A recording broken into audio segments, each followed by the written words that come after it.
Bonjour, bienvenue dans ce nouvel épisode de News en recherche en santé au travail pour la semaine 36. Je suis le professeur Alexis Descata, professeur à l'Université Versailles-Saint-Quentin Paris-Saclay, membre de l'unité et responsable de l'unité de santé professionnelle de l'hôpital de Garches Raymond Poincaré à PHP, ainsi que rédacteur en chef des archives des maladies professionnelles. Je vous rappelle le principe de la chaîne, c'est que c'est une vision certes personnelle, avec les conflits d'intérêts du fait de mes affiliations que je vous ai dites précédemment, et malheureusement je ne peux pas vous fournir les articles complets. J'essaye chaque semaine de regarder parmi l'ensemble des articles qui traitent de la santé au travail, de trouver un article intéressant pour le professionnel sur le terrain et en pratique. Alors cette semaine, effectivement, il y a eu de nombreux articles, c'est le début d'année, universitaires, quasiment 900 hits qui ont été trouvés. Aujourd'hui, je vais prendre une synthèse qui est parue dans les Annals of Internal Medicine, publiée donc cette semaine par un auteur américain du fameux CDC d'Atlanta, qui est l'équivalent de Santé publique France et qui s'occupe de la gestion épidémique chaque année des maladies infectieuses, et qui fait une synthèse relativement complète, relativement à jour sur la grippe. Alors, je mettais jusqu'à présent les résumés tels que je les extrais de PubMed. Certains abonnés m'ont fait remarquer qu'effectivement, ce n'était pas très lisible et que j'avais mieux intérêt à mettre en tout cas les points importants et les points majeurs sur lesquels je voulais insister sur une autre diapositive. Alors, sans rentrer dans les détails, cet article qui est relativement complet, prend en compte à la fois les aspects de prévention, de diagnostic et de traitement, y compris des informations d'une page sur ce que doivent savoir les patients, qui est utilisé par les médecins américains de notes d'information aux patients, avec des sites très intéressants que je vous invite à regarder. Alors, moi, ce qui m'a particulièrement intéressé, c'est d'une part les aspects de prévention, à la fois tout un point relativement complet et relativement objectif sur la vaccination, les différents types de vaccination, même si c'est centré sur le continent nord-américain, les avantages, notamment les situations dans lesquelles il y a un bénéfice démontré de la vaccination, que sont effectivement les maladies chroniques, notamment les maladies respiratoires, mais tout un autre maladie chronique. Deuxièmement, effectivement, comme maladie chronique également, les patients ayant une immunodépression peuvent être intéressants à vacciner, ceux qui répondent bien entendu à la vaccination. On discutera également les obésités sévères, morbides, dont l'indice de masse corporelle est supérieur à 40 kg par mètre carré. Également les patients en institution. Et puis il y a d'autres indications comme les femmes enceintes qui sont également rappelées.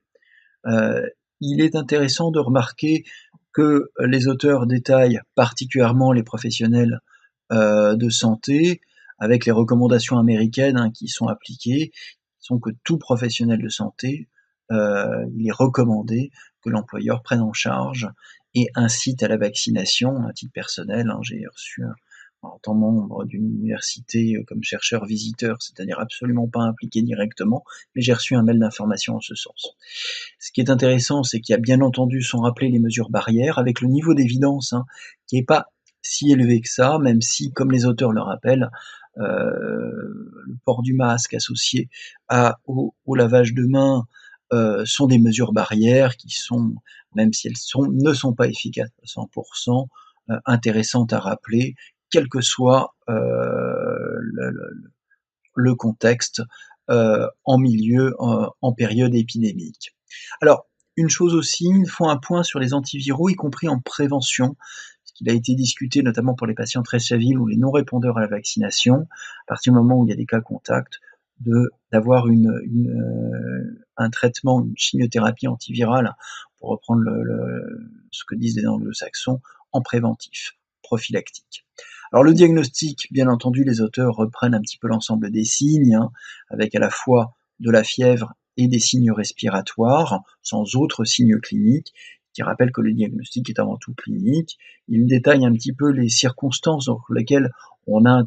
intérêt et pour lequel c'est recommandé de faire des investigations complémentaires, notamment sur les cas fragiles, ou au contraire pour essayer d'investiguer, plus pour des raisons collectives, des clusters de cas en milieu institutionnel, y compris en maison de retraite, ou lorsque des personnels sont atteints.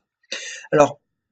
il est intéressant de rappeler que le traitement est avant tout symptomatique, à partir d'hydratation, d'évaluement antipyrétique, même si ça ne modifie pas a priori l'histoire naturelle de la maladie,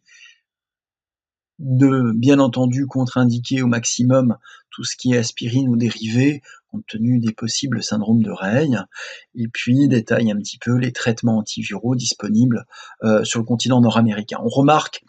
dans cette synthèse, puis donc, comme je le disais, ils informent après toute une page sur l'information aux patients, ce qu'il faut retenir, hein, bottom line in clinics,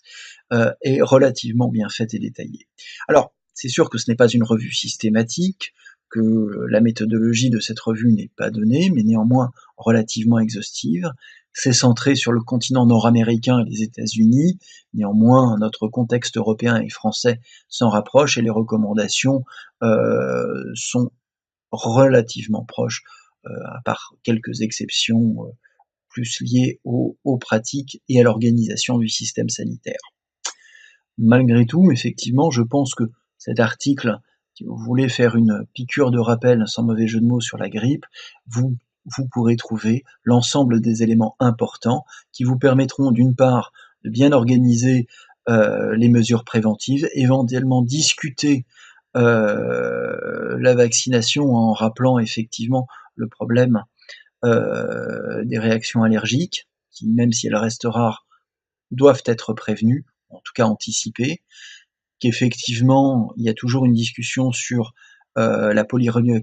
polyradiculonévrites, dites syndrome de Guillain-Barré, et que l'on évite, pour des mesures entre guillemets de précaution, de vacciner des gens ayant des antécédents à la fois allergiques et de polyradiculonévrite. Voilà. Et puis, bien entendu, de rappeler qu'effectivement, les mesures d'hygiène et les mesures barrage sont particulièrement importants, y compris, doivent être régulièrement rappelés, y compris à nos travailleurs, que ce soit d'ailleurs pour des raisons professionnelles ou personnelles, compte tenu du coût que ça représente pour nous, pour la société et pour les travailleurs en général. Voilà, et ben je vous remercie, je vous dis à la semaine prochaine. Au revoir.